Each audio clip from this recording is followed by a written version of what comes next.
on the River Dove. Carrying a bit more water than I'd like, but it's certainly not unfishable. And I think we'll get something. Chose a nice swim. This is going to be my first cast of the day.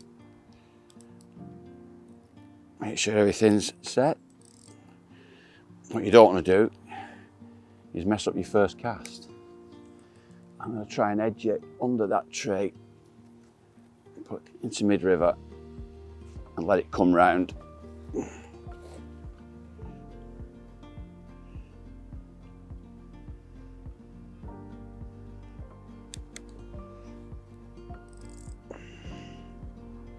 If I do get one here, it's definitely going to be a hit and hold job,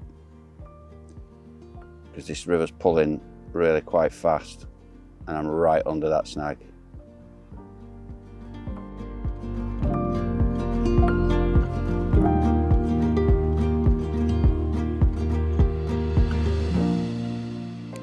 It's quite a difficult cast, this, actually, with that overhanging tray.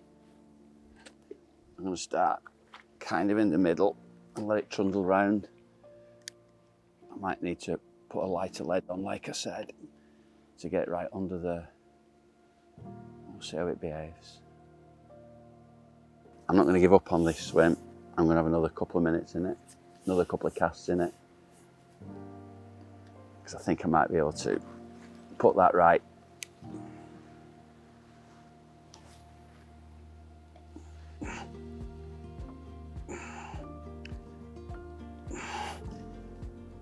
This is decent. This is going to try and get in the snags like chub do.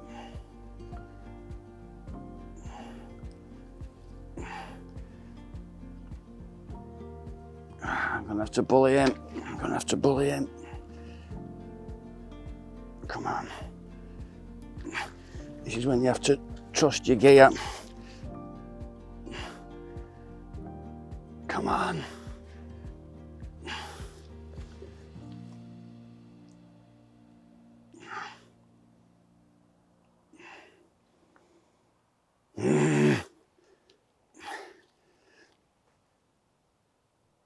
No.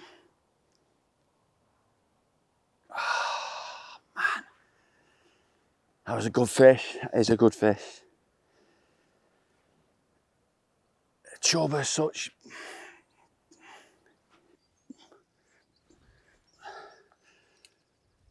Well, he's in the net.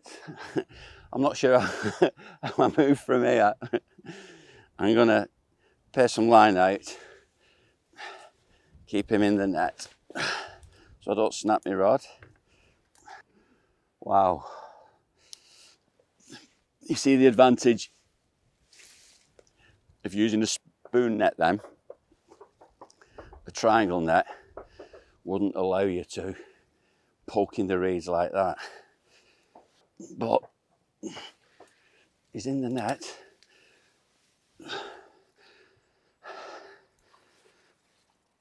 Well, that was interesting. Very fortunate, because my hook's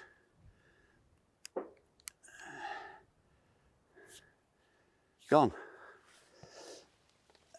So he got me into a bit of 2 and 8. My kit's about 10-15 yards that way. He'll be fine. Wet grass, wet soft grass. Plenty of reeds that came up with him.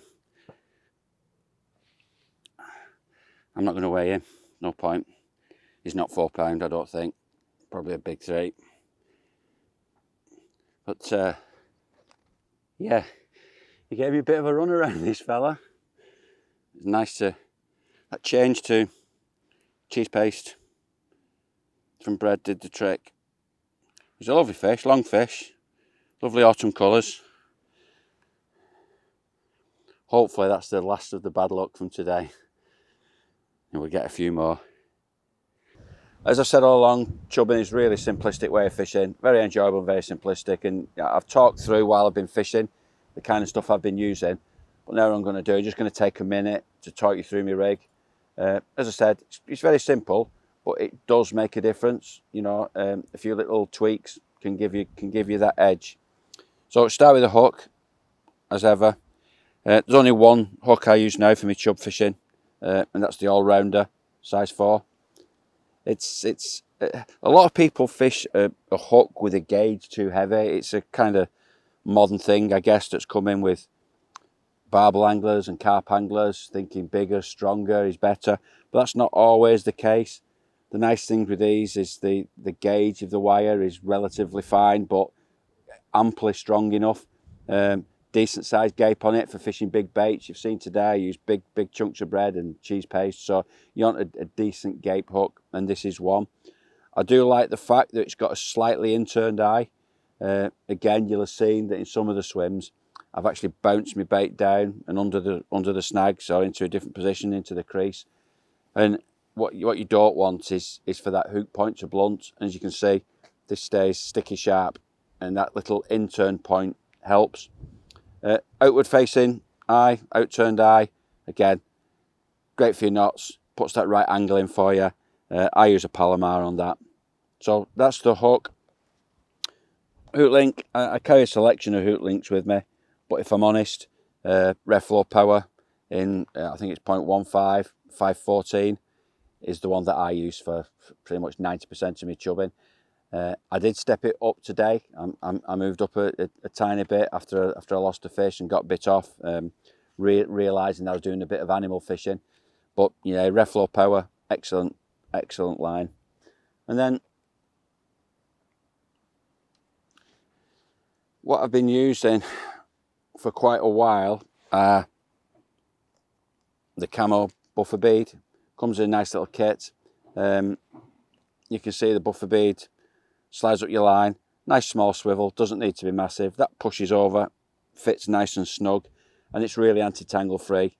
Then I just have a swivel up my line, free flowing, on a short paternoster, maybe about 4 inches, with a clip, so I can change that anytime I want from a feeder to a lead, or even different feeders, you know, which I'll come to and show you in a minute. But talking about the beads, this is the one that I've been using for some time, but we've just brought out these, which are the camo running beads. I don't know if you can see them, but essentially these are similar to the bulk beads that we've just brought out, but obviously free running. Now the advantage with these, if I'm brutally honest, as you start getting to my age, my eyes aren't as good as they used to be. And with the inners that you can have and a loop on it, I can have half a dozen rigs tied up. And anyone who does any chub fishing will know that, you know, you get into that last 20 minutes, that last half an hour of darkness, you don't want to be tying a rig. You know, it's sometimes, especially in cold, clear conditions, you might just get that one window of opportunity and you don't want to be fumbling about. So, you know, I use a rig blocks and I tie myself half a dozen rigs, and then you can just literally clip these on. So although I've been using these for quite a while, now that these have been brought out, these are certainly what I'm going to be using for my chub fishing. Put them down there. I mentioned feeders. It isn't one size fits all. It definitely isn't one size fits all. I like these little Preston cage feeders because they're very, very inconspicuous, if that's the right word. They've got a nice camo feature to them. And they come in various weights. That's 20 grams, which I'd say is pretty good for most conditions, because you don't really, in my experience, you don't really want to be holding in the main flow.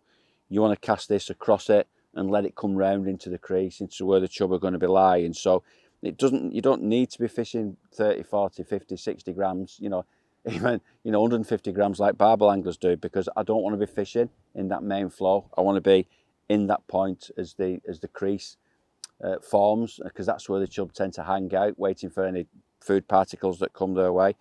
But then, you know, of course, 20 gram doesn't always work. Sometimes if it's been a bit tight, I'll put a really small cage feeder on, just enough to give them a little taste of food, and get them searching for your hook baits. And of course, you've seen today, if I really want to get under the trees, well, there's one or two tricks I do. I'll either use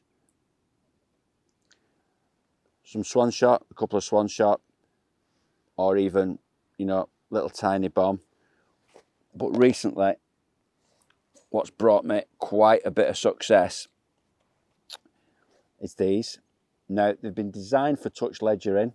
They're kind of hollow with a weight in the bottom, so you cast them in and they're much less prone to snagging.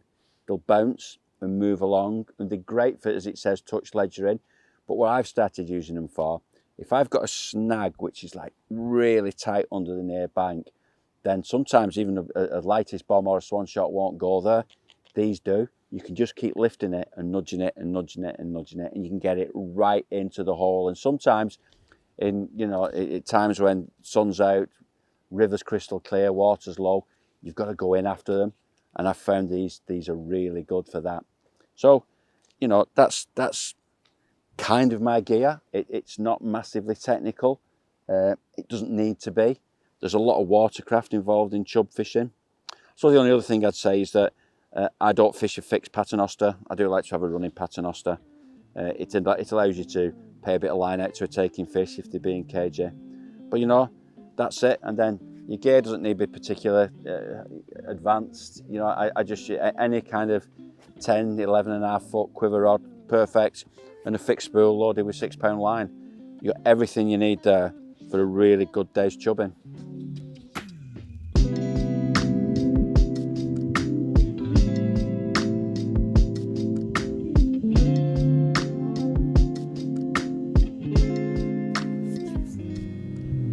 So, next swim does look nice. Got deeper water on my inside. You can tell with the floor that the shallow water is on the opposite bank. I've got a willow on the inside. So I'm going to go back to the feeder just to get a little bit of flavour in there. I think there's enough flow for me to get right under that tree with a 20 gram feeder on. So let's drop it into the float. Perfect. Got one. He's already going under the tree. Oh, come on. I can feel the roots. Come on.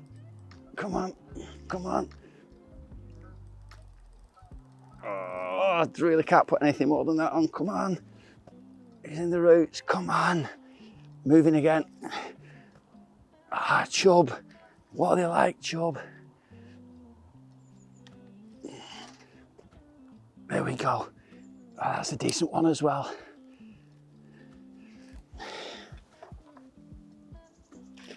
That's the one. That's a proper one. And a proper fight. You see what chub are like? He was so determined to get back under that tree. You've got to really trust your tackle. Really lean into it. I could feel the tree roots, and then even when I got out the tree roots, I could feel the reeds down by the side. You have to really lean into it. And that's a long fish. That's a huge fish in February, March. It's not carrying much weight now, but a stunner. Looks a little ropey for returning here. Just about 10 yards there, there's a cattle drink. I'll take him and put him back in the cattle drink. This is a very, very long fish, certainly well over 4. So what I was just about to tell you, when that tip slammed round, was why I really like these counterbalance rod rests. I've used them for years for my river fishing. You can see here my bank stake is practically horizontal, but whatever the angle of the bank, wherever you want to put your rod, you get the V for your rod. You know, it just moves around, it gravitates. It's ideal, really. Perfect for river fishing. And I was just about to tell you that when that tip slammed round. I got that fish from here, so it may have spooked him, but it does look a decent swim. It does look like there might be more than one fish in it. Okay, again, like a lot of chub fishing, I find the baits that I use are really quite simplistic and very easy to prepare and use. So I'll show you my two favourite baits for autumn and winter, which are cheese paste and bread flake. First of all, the one that I kind of go to most of all is bread flake. Now, I have over the years heard so many people tell me that they've got no confidence in the bread staying on. It does, even in quite strong flow. What's important is that the loaf is fresh. And don't be shy. Get a big chunk. I'll use, you know, bigger than a 10p piece size. And then what I do, push the bend of the hook into it so you can see it on the top there, and then just nip the shank. Trust me, that is not coming off. It takes one hell of a pull for the fish to take that off. I do like putting a flavour on. I'll come to that in a minute. And then in the feeder, if I'm fishing a feeder, I like liquidised bread because you get all of the flavour and not much food. There's billions of tiny fragments go downstream, and you can smell all that, but it doesn't give them much food content, so they come start looking for a bigger piece. And all you do with that is just push it into your feeder, and that's good to go. As I said, I do like a bit of flavouring on mine. Little squirt like that. It does make you stink yourself when you come home, but that's a small price to pay for a bit of chubbing. And that's the rig ready to go. Now, I'll just show you what flavour I use. What I like to do is, with this hemp and cheesy garlic, which I use pretty much exclusively now, I like to put a generous glug into my mix. There's some already in that, otherwise I'll be putting a lot more into it. Seal it, so you've got a bit of earth still inside it. Give it a good shake. You can actually freeze this as well. You can freeze the liquidised bread, and it comes out absolutely fine. You can't smell it, but trust me, that is really inviting. And the chub do find it pretty much irresistible. You see me squirting. This is just a diffuser. You can get these from a pound shop or whatever. Just any diffuser, and I just top it up with this so I can squirt it onto my hook bait. So that's my flake rig.